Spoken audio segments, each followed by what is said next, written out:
માંડવી ખાતે છેલ્લા 10 વર્ષથી હિન્દુ યુવા સંગઠન ભારત દ્વારા અર્વાચીન અને પ્રાચીન ગરબીને અનુરૂપ વિધર્મી મુક્ત હિન્દુ નવરાત્રિનું ભવ્ય આયોજન કરવામાં આવે છે.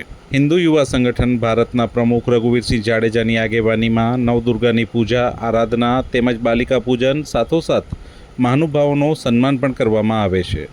રઘુવીરસિંહ જાડેજાએ એસપીએમ પરિવાર પુનડીના મધુબેન પ્રવીણભાઈ છેડા અને નૈનાબેન છેડા, મૂળ ફરાદી ગામના કારા જ્વેલર્સના માલિક અનિલભાઈ પેથાણી, ધારાસભ્ય અનિરુદ્ધભાઈ દવે, નગર અધ્યક્ષ હરેશભાઈ વિંજોડા, વિશાલભાઈ ઠક્કર સહિતના સહયોગને બિરદાવ્યું હતું. માંડવી મામલતદાર વિનોદભાઈ ગોકલાણી, માંડવીના પીઆઈ શ્રી સિમ્પી, માંડવી તાલુકા સરપંચ સંગઠનના પ્રમુખ જીવરાજભાઈ ગઢવી, કીર્તિભાઈ ગોર, બાબાવાડી શિવાજી ગ્રુપના પ્રમુખ મુકેશભાઈ જોશી, વકીલ ખેરાજભાઈ ગઢવી, વકીલ વલ્લભભાઈ વેલાણી, વકીલ અરવિંદસિંહ જાડેજા, પુનડી ક્ષત્રિય સમાજના અગ્રણી, એસપીએમના મેનેજર નરેન્દ્રસિંહ જાડેજા, વકીલ દીપકભાઈ સોની, વીજ વિભાગના અધિકારી સનતભાઈ જોશી, આર્મીના જવાનો તેમજ બહોળી સંખ્યામાં આગેવાનો ઉપસ્થિત રહ્યા હતા. હિન્દુ યુવા સંગઠન ભારતના અધ્યક્ષ રઘુવીરસિંહ જાડેજા અને તેમની ટીમના યુવાનો આ નવરાત્રિને સફળ બનાવવા જહેમત ઉઠાવી રહ્યા છે. અત્રે ઉલ્લેખનીય છે કે માંડવીની આ વિધર્મી મુક્ત નવરાત્રિમાં આવતા સૌને ગૌમૂત્રનો છંટકાવ અને તિલક કરવામાં આવતું હોય છે. 2015થી હિન્દુ યુવા સંગઠને એક સંકલ્પ લીધેલો કે જે નવરાત્રિઓ છે એ વિધર્મીઓથી મુક્ત થાય અને નવરાત્રિઓનું વ્યવસાયીકરણ બંધ થાય. આ મુહિમ આજે 2024માં આપને ધ્યાન હશે એમ માંડવી વ્યવસાયિક નવરાત્રિઓથી સંપૂર્ણ મુક્ત છે. અહીં જે નવરાત્રિ આપણી થાય છે એ વિધર્મી મુક્ત છે. અંજાર વ્યવસાયિક નવરાત્રિઓથી મુક્ત છે, ત્યાં પણ આપણી વિધર્મી મુક્ત નવરાત્રિ ચાલુ છે. અને ભુજ અને ગાંધીધામ પણ હવે વ્યવસાયિક નવરાત્રિઓથી મુક્ત થઈ રહ્યા છે. અને નવરાત્રિઓનો માહોલ છે એ હવે એવો થઈ રહ્યો છે કે જ્યાં લોકોને માતાજીમાં શ્રદ્ધા જ નથી એવા લોકો નવરાત્રિમાં શા માટે પ્રવેશે. તો આ સંકલ્પ સાથે 10 વર્ષથી હિન્દુ યુવા સંગઠન મજબૂતીથી આગળ વધી રહ્યું છે. અને આપે આજે જોયું કે ધર્મ, રાજનીતિ અને સમાજના જે પણ અગ્રણીઓ છે, સમાજના જે લોકો સમાજને લીડ કરી રહ્યા છે, જે લોકો રાજનીતિને લીડ કરી રહ્યા છે, જે લોકો ધર્મને લીડ કરી રહ્યા છે, એવા બધા જ લોકો આપણી નવરાત્રિમાં પધારે છે અને નવરાત્રિને માણે છે. રોજ થતું બાલિકા પૂજન માત્ર ઉત્સવ નહીં પણ સનાતન સમાજનું તમે અહીંયા મહાસંગમ કહી શકો કે અહીંયા પ્રવેશતા દરેકે દરેક વ્યક્તિ હિન્દુ તરીકે પ્રવેશે.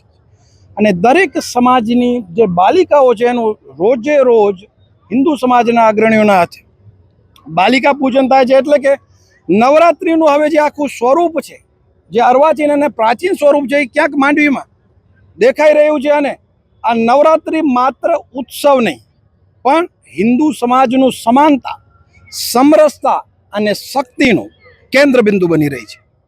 બિલકુલ આના માટે પહેલાં તો હિન્દુ સમાજે જાગવું પડશે.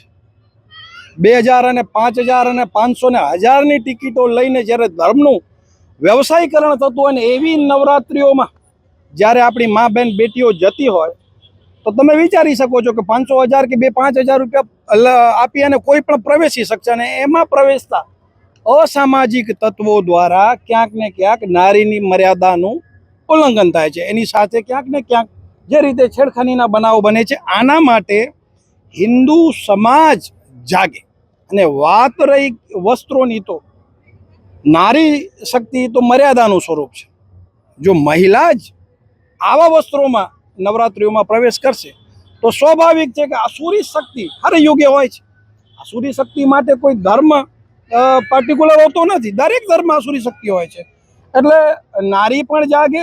આ હિન્દુ સમાજ અને સનાતન ધર્મ જ એક એવો ધર્મ છે જે નારીની પૂજા કરે છે. 9 દિવસ એના માટે અલગ એક તહેવાર બનાવવામાં આવે છે. ત્યારે નારી પણ પોતાની જવાબદારી સમજે અને સંસ્કૃતિ અનુરૂપ માતા સીતાની સંસ્કૃતિ, માતા પદ્માવતીની સંસ્કૃતિ, સાવિત્રીની સંસ્કૃતિને અનુરૂપ જો નારી શક્તિ, જીજાબાઈની સંસ્કૃતિને અનુરૂપ જો નારી શક્તિ વર્તન કરશે તો મને નથી લાગતું કે કોઈ પણ અસામાજિક તત્વની હિંમત પડે કે એની સામે આંખ પણ ઊંચી કરી શકે. પણ જો નારી જ પોતાની જવાબદારી ભૂલી જશે, જેમ માતા સીતાએ લક્ષ્મણ રેખા ઓળંગી અને રાવણ એને ઉપાડી ગયો એમ આજે પણ કલયુગમાં પણ જો નારી મજબૂત બને તો કોઈ રાવણની તાકાત નથી કે સીતાનું હરણ કરી શકે. આપે જોયું એમ કે આખા કચ્છમાં જો સૌથી સારી સેવા અત્યારે નવરાત્રિમાં કરતું હોય તો એ માંડવી પોલીસ છે, અને ખાસ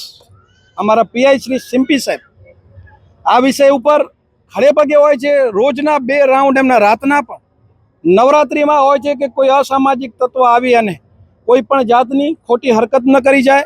અમારી આ નવરાત્રિ આપણે કહીએ એમ કે સમાજના સહયોગથી બને છે, ત્યારે એસપીએમ ફાર્મનો ખાસ સહયોગ હોય છે, કારા જ્વેલર્સનો મોટો સહયોગ હોય છે, અને અમારા ચેતનભાઈ ભદ્રા પણ કાલે આવ્યા હતા. તો આવા જે સમાજના સજ્જનો છે, પ્રતિષ્ઠિત વ્યક્તિઓ છે, અને જે સમાજના મજબૂત વ્યક્તિઓ છે, એમના દ્વારા આ નવરાત્રિ માટે તન મન અને ધનથી સહકાર આપવામાં આવે છે. અને જે બ્યુરોક્રેસી છે એ પણ આ નવરાત્રિમાં રાષ્ટ્રવાદને અનુરૂપ પોતાનું યોગદાન આપે છે. અને બાકી સમાજમાં જે પણ નાનો મોટો વર્ગ છે એ અહીંયા હિન્દુ બની અને આવી અને રમે છે અને માની સાચી આરાધના કરે છે. બિલકુલ.